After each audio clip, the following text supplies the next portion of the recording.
Hey there guys, Reckoning here, and welcome back to Let's Play Muramasa the Demon Blade. Last episode we beat the first boss, that I don't even remember the name of, even though it was like 20 minutes ago.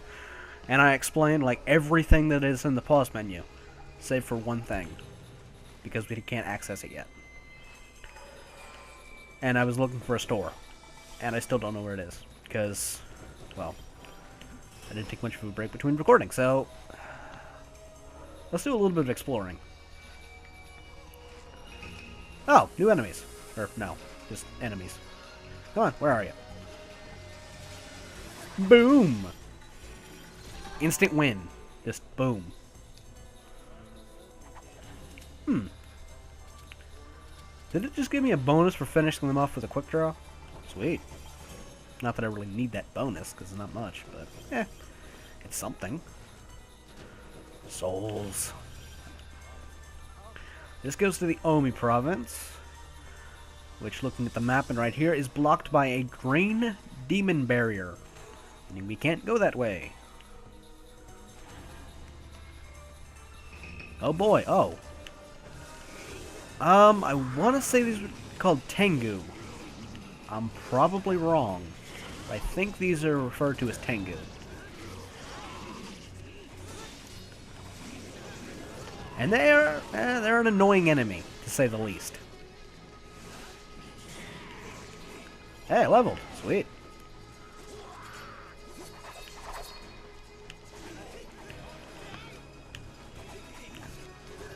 Actually, now, come to think of it, like, upon what I was saying in the last episode, I wouldn't really call them dungeons. Like, you can refer to them as dungeons, but you kind of be wrong. We'll call them dungeons anyway. Makes more sense. Or, no, it doesn't. I just said it doesn't make that much sense. We'll call them dungeons because I feel like it. It'll probably give us a name for what they are anyway, so up until that point, they're dungeons. Actually, come to think of it, I think we'd be able to get in the first one. Once we find it, that is.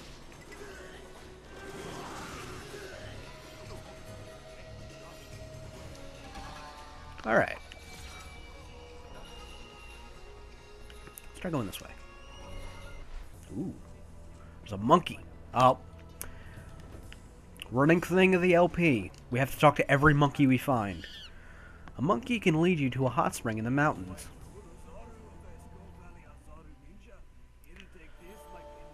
Yeah. It's a hot spring. Oh, nice and hot. This is a great hot spring. I'm fully recovered now. If you ask me if this is paradise or hell, I'd definitely call this paradise. What do you think? Alright.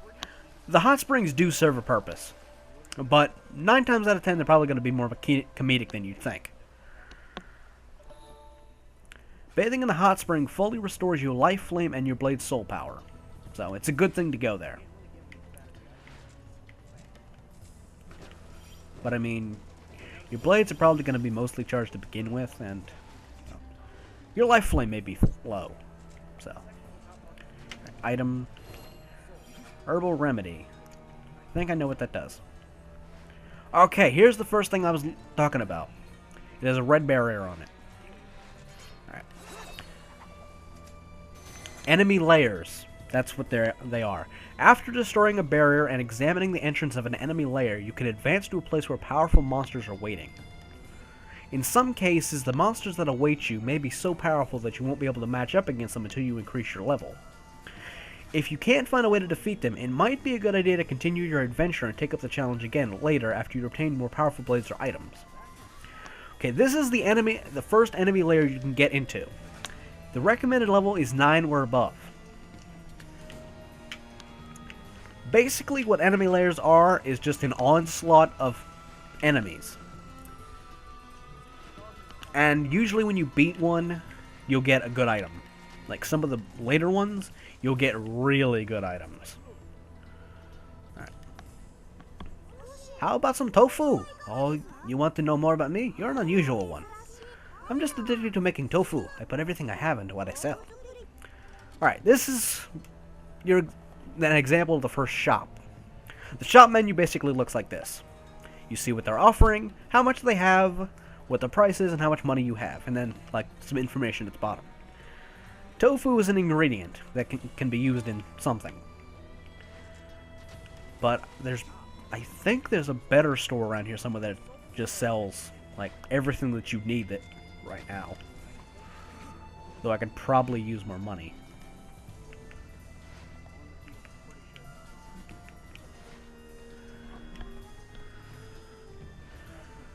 I do not remember the layout of this place.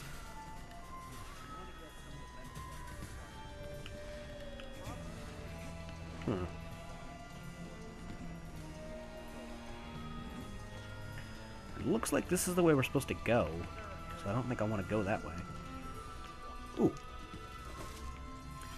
Alright, cabbage.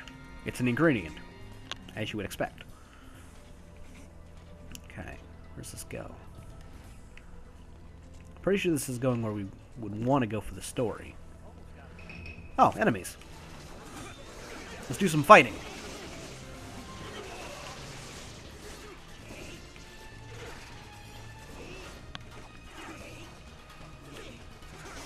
Get away from me.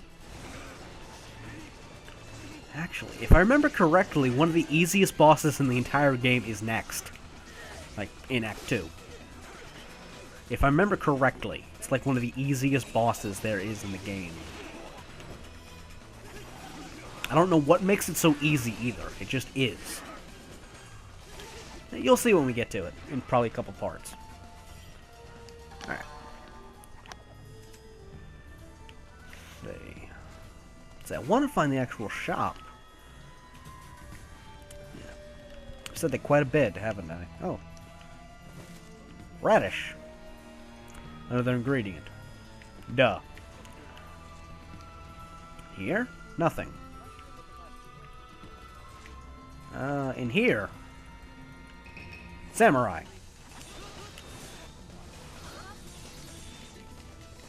Nightglow's an interesting power, but, you know. After this blade becomes obsolete, you don't really see it anymore, I think. Some of the abilities will get better ranks, which are basically the same thing, but do more damage, or have more of an animation. Nightglow, I don't believe, is one of them. Ooh, big soul.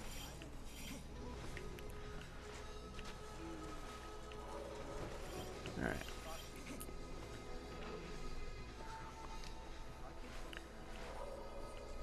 Yamato province. I wonder what blocks this one. Green. Okay. Same as the one to Omi.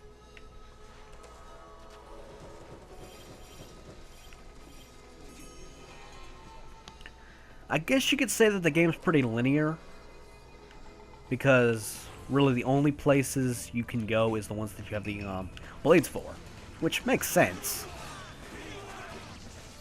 But it limits exploration to only the provinces you have available to you, which, if you're at the point of the game I'm at, is only 2.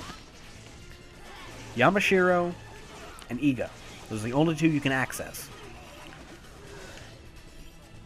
But as you beat more of the bosses, you'll get better demon blades, and you can expand how far you can go. Obviously. Where the hell's the store? This is bothering me. I might have found where it is. This isn't dark molasses, it's some deadly poison. Oh, I thought you were EQ. But even if this is poison, he'd probably eat it and make it look as if it was suicide. Instead of leaving this at the temple, I'll keep it here. Please don't tell anyone. Alright, not exactly what I'm looking for. But the store might be in this area. Not a cat. Okay, this is the guy I've been looking for. This is the peddler. Do you need something? If you came all the way here, then I'd better sell it to you. Alright, the peddler is somebody who appears in every province. And depending on what province you're in, he'll have different stuff. Alright, so we have Bamboo Flask, which, you know, water bottle, restores 80 life flame, yields 250 spirit, makes you 50% full. Amazaki, alcohol, healing pellets, restores 50 life flame, yields 10 spirit. Fire Charm protects you from burns, restores burning status, so if you've been lit on fire, use a Fire Charm, it'll heal that. Herbal Remedy cures poison, Rice bag is a cooking ingredient for one of the basic recipes in the game. Ninja belt is for something else. Cabbage is for something else. Ninja belt is your first accessory. It adds +1 to your vitality. I don't believe that the skills actually govern anything, because it doesn't seem they do. They might, I don't know. Alright, kitchen secret. The first book teaches you how to make rice balls. Alright, teaches you how to make cabbage hot pot. A map of Yamashiro, a map of Iga, so we might want to get those actually. And then get these books. And then get this belt. And what the hell? Let's get a few rice bags. And then some of that. Alright, now the peddler shows up in every province, like I said, and he'll have different goods depending on, you know, what province you're in. As you get toward the end of the game, he's going to give good stuff. But, now that we've picked up some books, or some recipes, there's your entire map, clusterfuck that it is, you are now able to cook. This is a new mechanic. By requiring books, you will be able to make all sorts of dishes. There are 2 types of cooking. Grilling, used to prepare foods such as rice balls to restore your life flame. Hot pot cooking, restores your life flame and gives it a special advantage. Gather together the ingredients needed for different types of food, then try your hand at cooking a wide range of dishes. Remember, you cannot cook during a battle. Alright, so the most basic recipe you get is a rice ball. Restores 300 life flame, yields 600 spirit, makes you completely full. All you need for it is a rice bag, so we can make 4 of them. The other basic one is a cabbage hot pot. Briefly boosts attack power, yields a ton of spirit, gives you good life flame, and grants a perfect status, which I don't know what it does. Now the problem, well, rice ball, or no, grilling, no. There's grilling and there's hot pot. Grilling is where you can make something that you can take on the go. So if you're mid-battle, you can eat the rice ball and regain that health.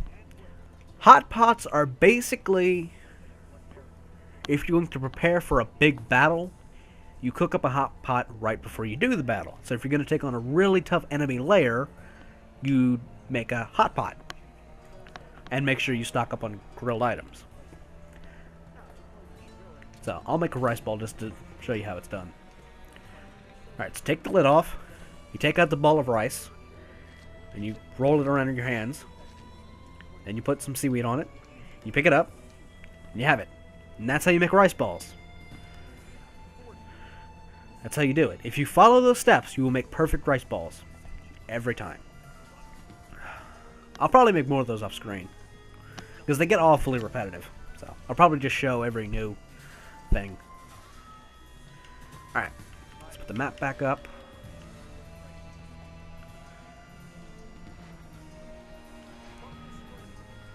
Okay. Let's go over this way because there's actually something else I want to show off. Alright. So here's the fox lady we found before. This is a shrine. Here we can save, which is probably a good idea. I'd like to continue my game.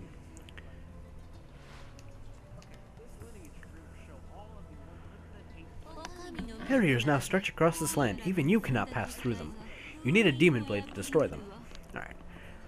I forget when she gets this ability, but at some point you are able to warp to different shrines. It's probably as soon as you actually get to another one. Considering that we may have one of the demon blades, but the barrier to go to Iga is not exactly down, so we can't warp over there.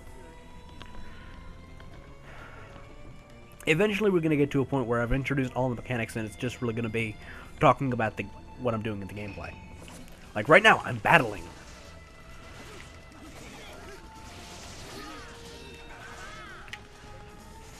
Alright, let's try out this hell spinner.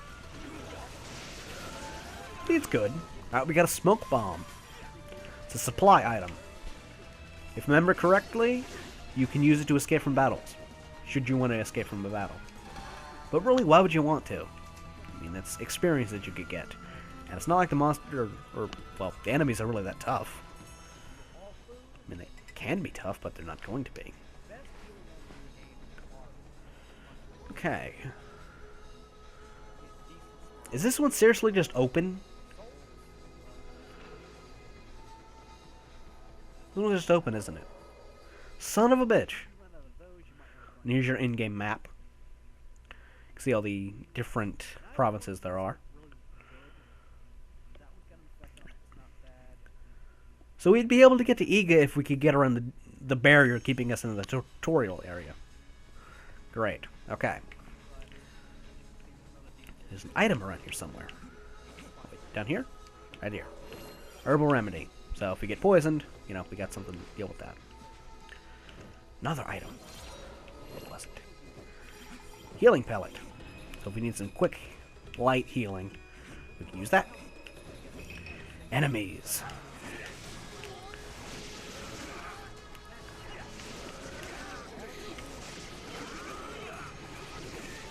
I'm not going to say Hellspinner's not a useless power. I'm not going to say that. I just don't use it that much. I prefer Cyclone type abilities. That's just me, though.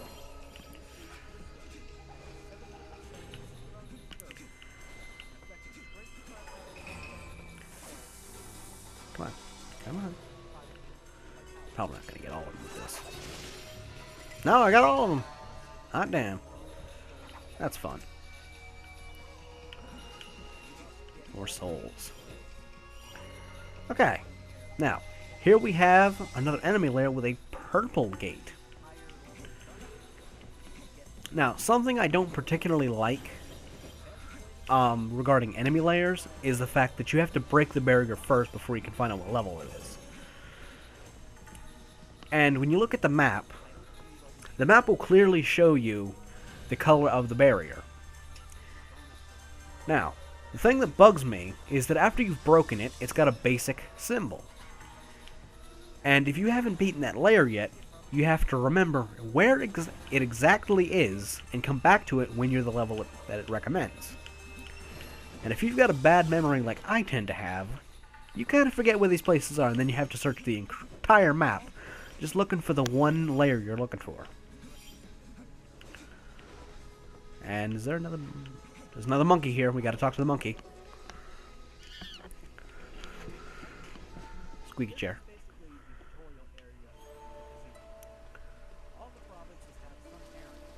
Oh, there's nobody here.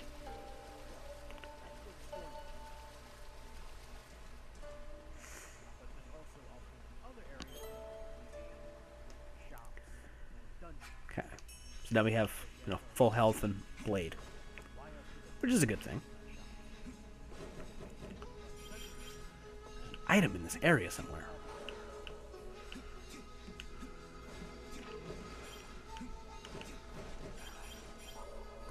I missed a soul.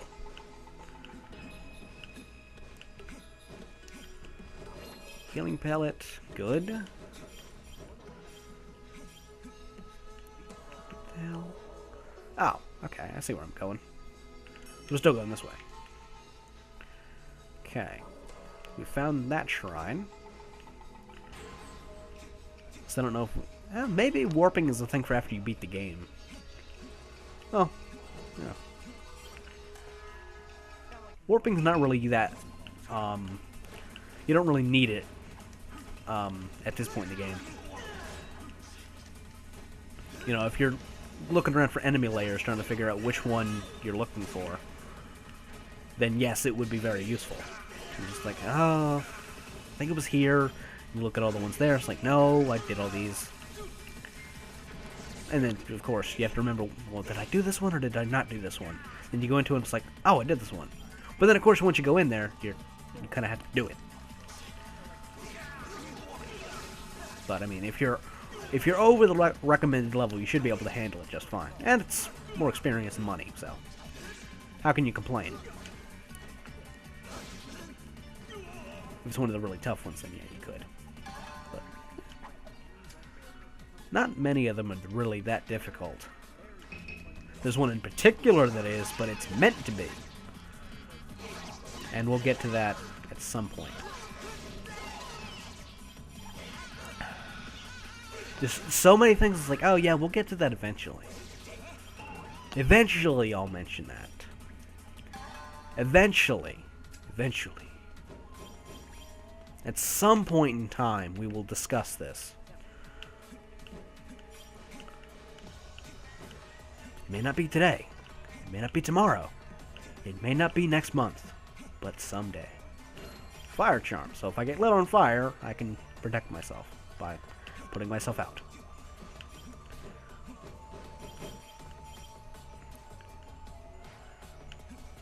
Okay.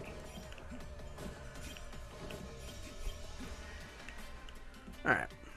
So here we are at the barrier, and I'm going to actually equip the belt that I picked up before. Oh, that actually prevents burning. That could be useful. You know, before this video ends off, let's just forge us a blade. But which one? Slice is okay, Phantom's okay. Oh, income boost. That might not be a bad idea. Hell, let's just forge this little one. You see the animation, you just really hit the A button whenever. Hayate Muramasa.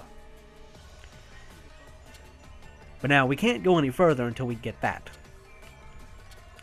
And you remember when I said the nightclub didn't have a level 2 or anything to it? Yeah, I was wrong. All the time. Well, I think that'll just about do it for this episode. So next time on Let's Play Muramasa the Demon Blade, we will proceed into this area and take down whatever lies behind it. We might even actually get to the boss. Who knows? I sure don't. So until then, I'm reckoning you are the viewer. Give me a like or favorite if you like this video. Leave me a comment telling me whatever it is you viewers would like to tell me. And until next time, I still don't have a suitable outro for this, so I will see you guys in the next one.